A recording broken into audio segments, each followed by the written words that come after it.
오늘 말씀을 통해서 예수님이 이 땅에 오시자마자 변화된 세 사람의 이야기를 해볼까 합니다. 예수님이 이 땅에 오셔서 하나님께서 계획하신 길을 걸으셨습니다. 예수님은 이 땅에 오셔서 십자가의 죽음과 부활을 통하여서 하나님의 일을 확증하셨고 이 사실을 믿는 자에게 구원의 복된 일을 허락하셨습니다. 예수님께서 이 땅에서 이루신 일은 예수님께서 이 땅에서 태어나심으로 가능했습니다. 예수님이 이 땅에 오시자마자 우리가 알았던 어떤 사람들은 삶의 변화를 보이기 시작했습니다. 오늘 우리가 만날 사람은 바로 이 예수님께서 이 땅에 오시자마자 변화를 받던 세 사람인데요. 그들의 이름은 시몬과 예수님의 어머니 마리아와 그리고 안나 여선지자입니다. 예수님의 어머니인 마리아를 제외한 두 사람은 나이가 아주 많으신 분들임을 우리가 성경을 통해서 알 수 있습니다. 먼저 시몬에게는 예수님이 오시기 전에 이 땅의 모든 사람들에게 진정한 평안이 없다는 것을 우리에게 보여주고 있습니다. 오늘 우리가 읽은 말씀대로 시몬은 이스라엘의 위로를 기다리고 있는 사람이었습니다.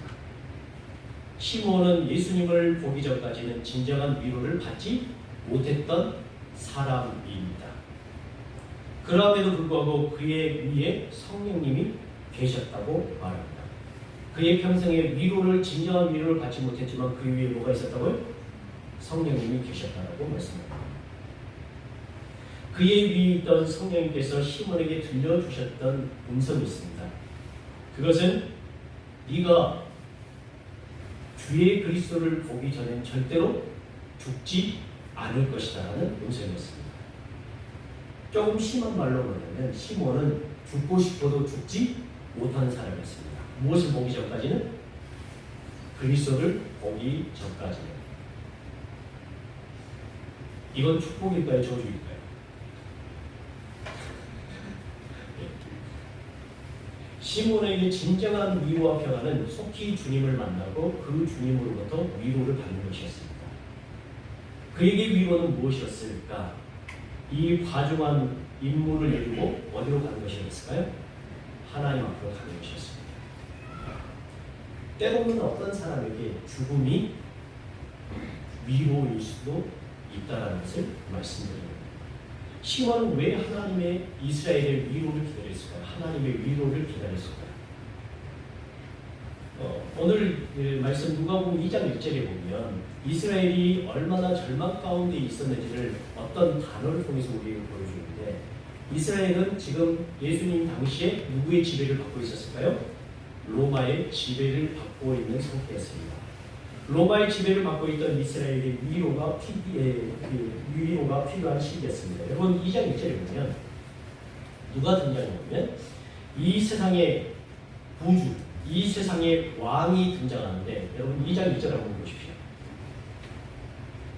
2장 1절 말씀, 이 말씀 통해서 이스라엘이 얼마나 절망 가운데 있었냐면 가운데 있었는지를 보여주고 있는데 2장 1절 말씀 다 같이 한번 읽으실까요? 시작.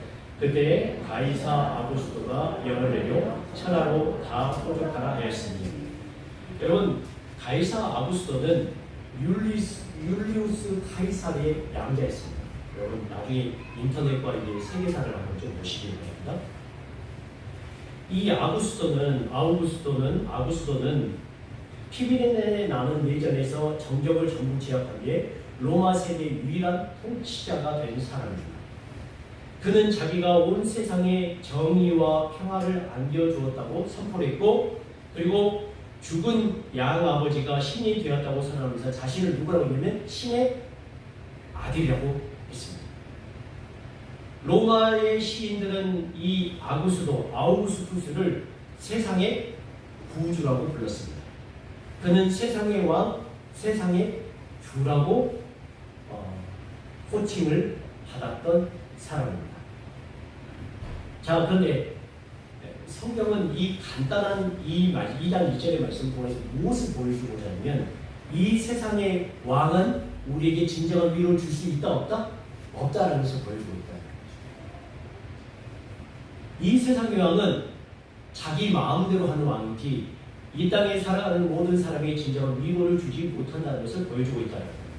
반면 예수님께서 이 땅에 태어날 당시 유대 지역 이스라엘은 헬라 식민 통치에서 벗어나 잠시 독립시대를 지내다가 다시 로마의 식민 통치하에 들어가는 급격한 역사적 혼란을 겪던 시기였습니다. 우리나라에도 그런 나라가 있었죠.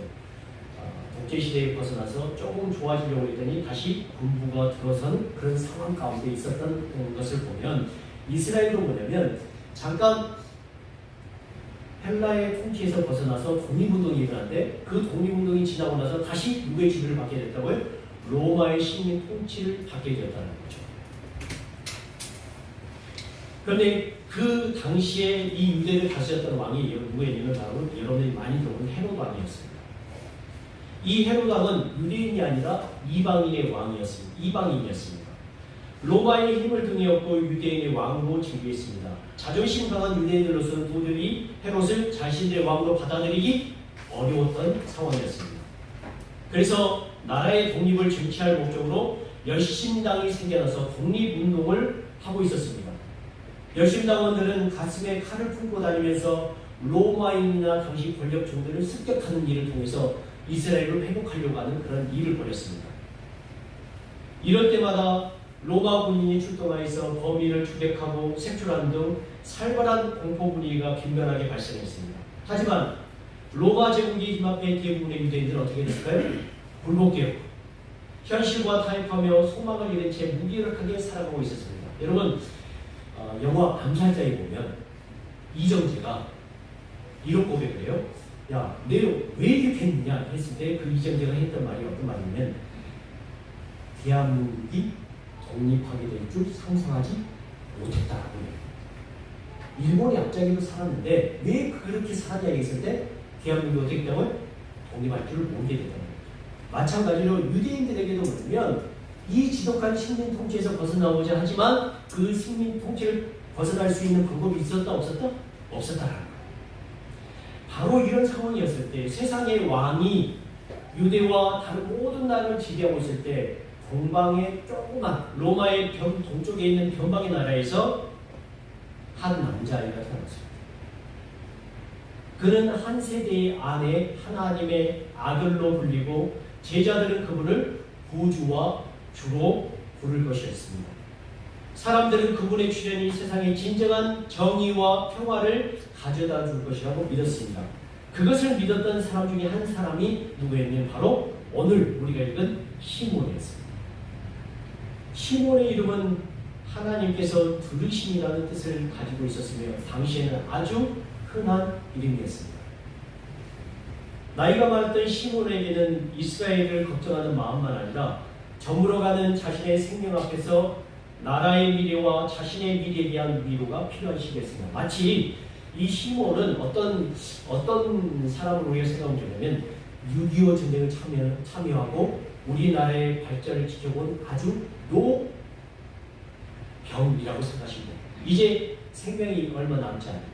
그의 노병이 마음속에 자신이 싸워서 자신의 생명을 바쳐서 세웠던 이 나라가 위험 가운데 있기 원할까요? 아니면 영원한 평화 가운데 있기 원할까요? 영원한 평화 가운데 있기 원하겠죠.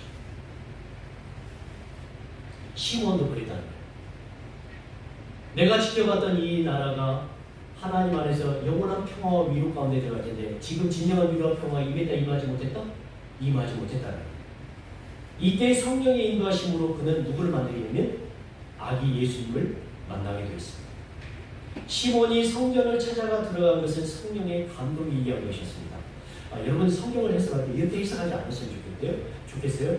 이 시몬을 우리 성경에서 보면 의롭고 경건한 사람이라고 표현하고 있거든요. 의롭고 경건하기 때문에 예수님을 만났다 이렇게 생각하면 될까요? 안 될까요?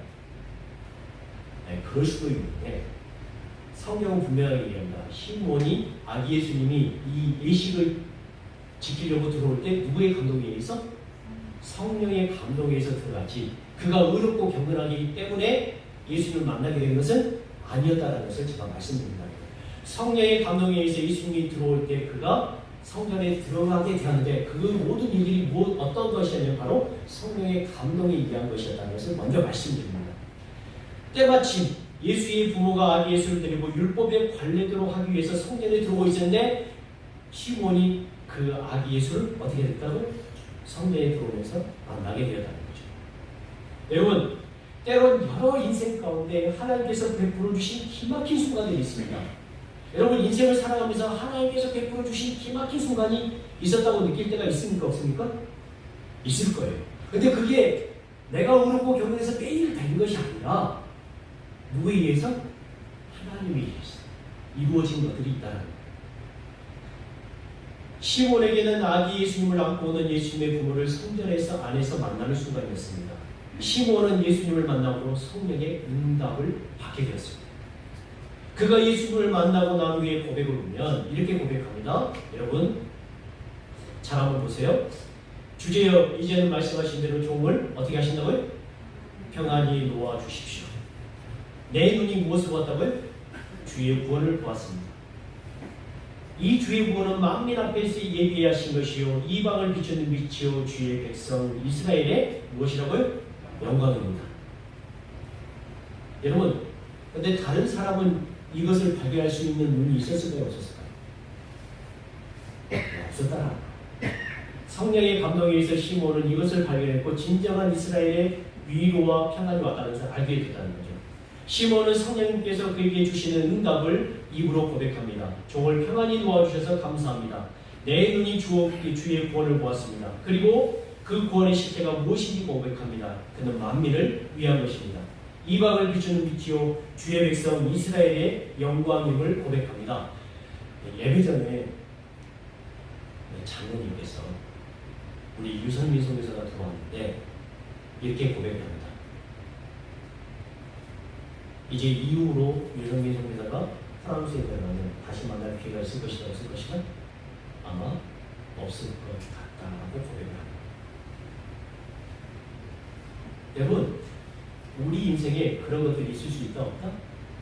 있다. 그런데 여러분, 죽기 전에 아들을 보는 것과 보지 않는 것 어떤 차이가 있을까요? 네, 이게 무슨 말인지 아시죠? 죽기 전에 내가 원했던 것이 이루어지고 죽기 전에 무엇인가 나를 찾아와서 내 소원을 풀어준다는 개념은 하나님께서 우리에게 베푸신 진정한 위로와 평안은 무엇인지를 거기에 볼 수 있게 된다는 거예요. 우리는 시몬의 입을 통해서 이 땅에 주어진 진정한 평화가 무엇인지를 보게 됩니다. 시몬 자신에게도 마찬가지지만 이 땅의 진정한 위로는 누구로 본다고요? 세상의 왕이 아니라 예수님으로부터 본다는 것입니다. 그는 어둠을 밝히는 빛이 됩니다. 그는 믿는 자의 영광이 됩니다. 하나님께서는 예수님을 통해서 위로와 평안을 주십니다. 그래서 시몬이 고백한 것처럼 만민 앞에 예비하신 분이 주님이심을 우리는 보게 됩니다. 격변하는 시기에 자신의 민족을 보면서 오랫동안 고뇌하던 신앙심 많은 노인의 삶이 이렇게 평안과 위로를 받게 됩니다. 세상의 왕이 아닌 연약한 모습이지만 진정한 왕으로 오신 주님이 주시는 평안과 위로를 맛보는 시몬. 예수님이 오셔서 위로와 평안을 얻고 모든 것으로부터 자유롭게 된 시몬을 통해서 이 땅의 진정한 위로와 평안은 세상의 왕이 아니라 예수님으로부터 오게 됨을 보게 됩니다. 그분만이 지치고 어려운 자에게 진정한 위로와 평안을 주셨으며 과한 힘으로 이 땅을 살아가는 모든 자에게 진정한 소망을 주셨음을 우리가 보게 됩니다. 여러분, 그래서 노인의 말은 함부로 지나치면 될까요? 안 될까요? 안 됩니다. 두 번째, 예수님이 오시고 나서 변화된 또 한 사람 우리가 보게 되는데 그 사람은 자신의 입을 통해서 고백한 것이 아니라 시몬의 입을 통해서 보게 되는 사람입니다. 바로 예수님의 어머니 마리아입니다. 예수님이 오시고 나서 한 사람의 삶이 평안과 위로를 받는 삶일 뿐만 아니라 한 사람의 삶이 고통과 아픔의 삶이 될 수 있음을 우리는 누굴 통해서 보게 되냐면 바로 시몬의 입을 통해서 고백하는 마리아의 인생을 통해서 보게 됩니다. 예수님이 오시고 나서 예수님을 낳은 마리아의 인생을 시몬이 이렇게 고백합니다. 여러분 34절과 35절 한번 보십시오. 34절과 35절. 시몬이 마리아의 인생을 어떻게 고백하고 있는가 한번 볼까요? 같이 읽겠습니다. 시작. 시몬이 그들에게 축복하고 그의 어머니 마리아에게 말하여 이르되 보라, 이는 이스라엘 중 많은 사람을 패하거나 흥하게 하며 비방을 받는 표적이 되게 하기 위하여 세움을 받았고 또 칼이 내 마음을 찌르듯 하리니 이는 여러 사람의 마음의 생각을 드러내려 함이니라 하더라. 35절에 네 칼이 누구를 찌른다고요? 내 마음. 누구의 마음을 찌른다고요? 마리아의 마음을 찌른다고 분명하게 표현하고 있습니다. 시몬은 예수님이 오심으로 예수님이 칼이 되어 예수님을 반대하는 사람들과 예수님의 어머니인 마리아의 마음까지 찌를 것이라고 예언합니다. 누가는 이런 표현을 통해서 무엇을 말하고자 하냐면 하나님의 나라가 세상 나라와 대결할 때 이런 일이 일어날 것이라고 말하는 것입니다. 하나님을 믿는 사람과 믿지 않는 사람들 사이에 무엇이 일어난다고요? 서로 찌르는 일이 있을 것이라고 분명하게 표현하고 있습니다. 마리아는 자기 아들이 평화의 길을 제시하는 바로 그 도시에서 자신이 구출하기 위해 온 바로 그 백성에게 거부당하는 모습을 무기력하게 지켜볼 수밖에 없을 것입니다. 결국 시몬의 말처럼 그 아기가 이 자리에 있으면 이스라엘의 많은 사람을 넘어뜨렸다가 다시 일으키기 위함인 바로 죽음을 통과해 부활로 이어지는 그 일을 통하여서 그 자녀가 아픔을 겪게 될 것이며 그 자녀를 지켜보는 본인과 무엇을 겪게 될 것이라고요? 아픔을 겪게 될 것이라고 말하고 있는 것입니다. 예수님의 어머니 마리아는 바로 그렇게 아들 예수가 가는 그 길을 어떻게 할까요? 지켜볼 뿐이며 그 길을 걷는 예수로 인해서 칼이 자신을 통과하는 듯한 아픔을 느끼게 될 것이라고 예언합니다. 우리는 시몬을 통해서 인생의 말년에 평안과 위로가 주어지는 장면을 보게 됩니다. 반면 마리아를 통해서는 예수 믿는 인생에 무엇을 보게 된다고요? 아픔을. 예수님을 믿는다는 것의 다른 면을 보게 됩니다. 예수님을 믿는다는 것은 여러분 위로와 평안뿐만이 아니라 무엇을 안고 사는 삶이라고요? 검을 안고 사는 삶이죠. 믿는 사람과 믿지 않는 사람의 사이가 예수님으로 인해서 서로 찌르고 자르고 갈라지는 것인지 모릅니다. 예수님으로 인해서 사랑하는 사람과 사이가 갈라지고 아파하는 사이가 되기도 합니다. 그러나 그것에 대해서 우리가 할 수 있는 일이 있을까요? 없을까요? 별로 없다는 것입니다. 예수님을 믿는다는 것이 이 땅에서 행복한 인생을 보장하는 것인가에 대해서는 함부로 표현하기 어렵습니다. 왜냐하면 예수님의 어머니조차도 칼이 자신을 통과하는 아픔을 느끼는 삶을 살았기 때문입니다. 마리아에게 지금 당장은 아니지만 30년 후에는 복이 될 일이 미리 든다는 것은 아픔입니다. 여러분, 하나님을 믿는 인생이 쉬운 인생은 아닌 것 같습니다. 그럼에도 불구하고 성경은 마리아의 인생에 대해서 이렇게 말합니다. 여러분 1장 42절을 보십시오. 1장 42절.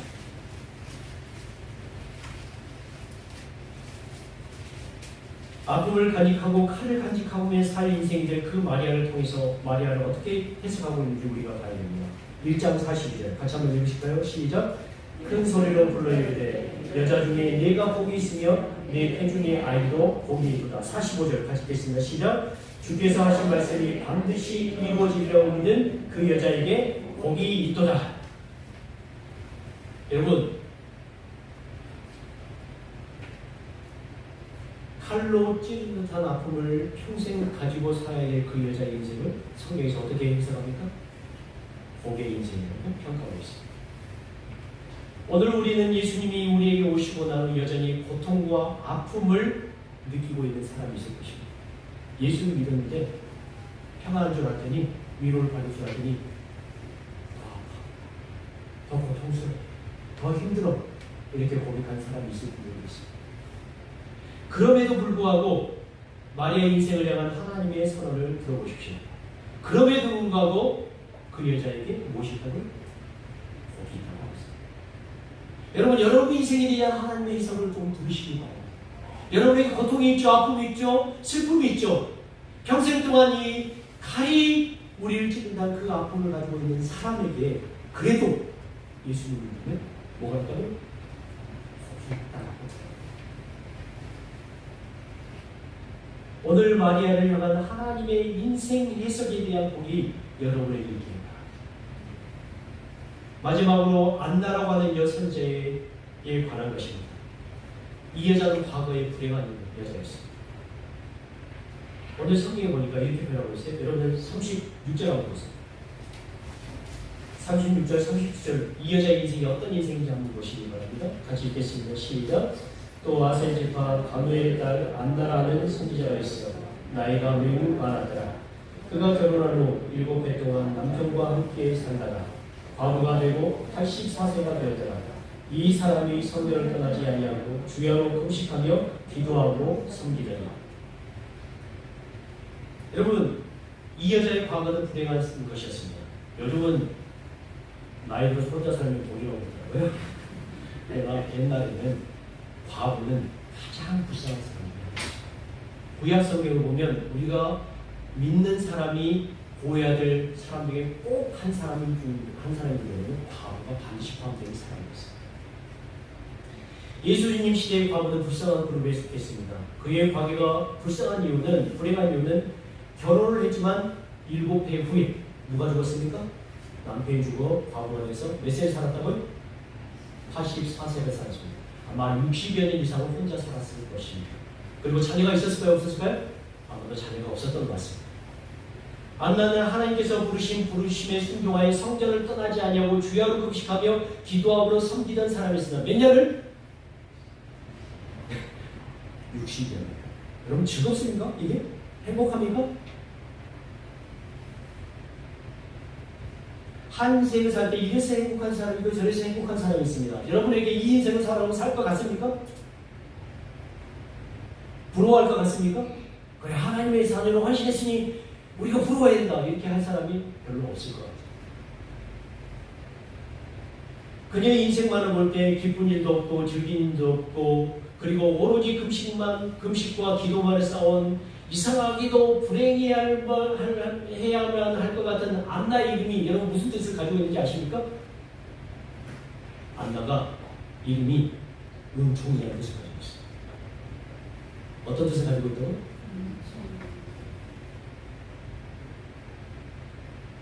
그런 여서신자에게 뜻밖의 이름이에요. 38절에 38절 같이 한번 읽으실까요? 38절 같이 읽겠습니다. 시작. 마침 이때에 나와서 하나님께 감사하고 예루살렘의 순명을 받는 모든 사람에게 그에 대하여 말합니다. 예수님이 성전에 들어올 때 이 안나가 마침 그때 성전으로 나오기 위해서 누굴 보겠던? 예수님을 보겠던.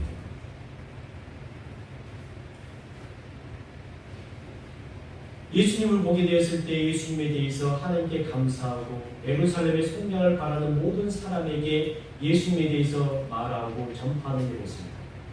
안나는 지금까지 아마 60여 년을 성경에서 있으면서 도대체 이 이스라엘 사람들에게 무엇을 전해야만 이 사람들에게 진정한 속량이 무엇인지, 은혜가 무엇인지, 사랑이 무엇인지를 알았단 말일까요? 몰랐단 말일까요?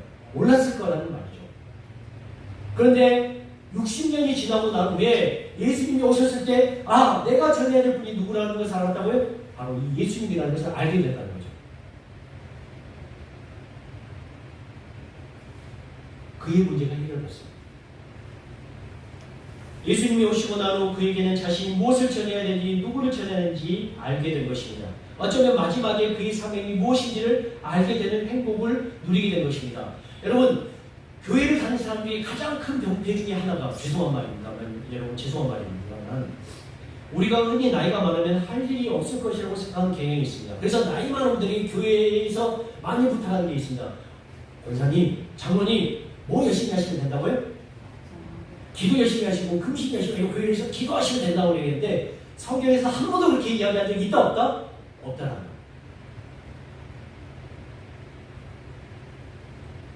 성경은 나이가 많은 일에게도 무엇이 주어질 수 있다?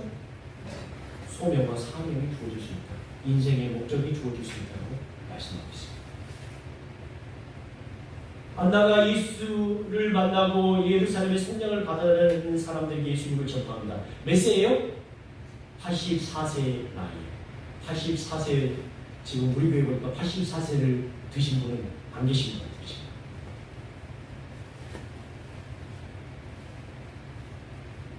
여러분, 이 세 사람에 대해서 톰 라이트가 이렇게 평가하고 있습니다. 보이시나요? 제가 천천히 읽어보겠습니다. 이 이야기가 당신의 이야기가 되는 과정에서 이 이야기는 당신의 소명이 될 것이다. 무엇이 될 것이라고요? 이 세 사람 이야기는 여러분의 소명이 될 것이다. 모든 사람에게는 하나님의 계획에서 고유한 역할이 있습니다. 복음을 선포하거나 하나님의 사랑으로 세상의 실질적 필요를 채우면서 눈에 띄게 활발하게 일하는 사람이 있는가 하면, 하나님의 약속을 이루어달라고 신실하게 기도하면서 대중의 시선을 피해서 조용히 일하는 사람이 있습니다. 대부분의 사람들에게는 상황에 따라 두 모습이 다 드러납니다. 이 순간 마리아와 요셉에게는 시몬과 안나가 필요했습니다. 시몬과 안나 역시 누가 필요했다고요? 마리아와 요셉이 필요했습니다. 그동안 그들을 기다려왔고 이제 그들로 인해서 하나님께 감사했습니다. 세례자 요한과 예수님의 탄생은 온갖 사람들을 새로운 예배와 교조를 이끄는 사역이 이미 시작했음을 우리에게 보여줍니다. 여러분, 예수님이 오셔서 우리에게 우리의 삶이라는 변화가 있습니다. 그것이 눈에 띌 때가 있고 띄지 않을 때가 있을 것입니다. 젊을 때 일을 열심히 하는 사람이 있고, 나이가 들었을 때 열심히 일하는 사람이 있고, 평생 동안 열심히 일하는 사람도 있을 것입니다. 어떤 사람은 평생 고생할 수도 있습니다. 어떤 사람은 평생 고생 가운데 하나님을 찾는 사람들이 있을 것입니다.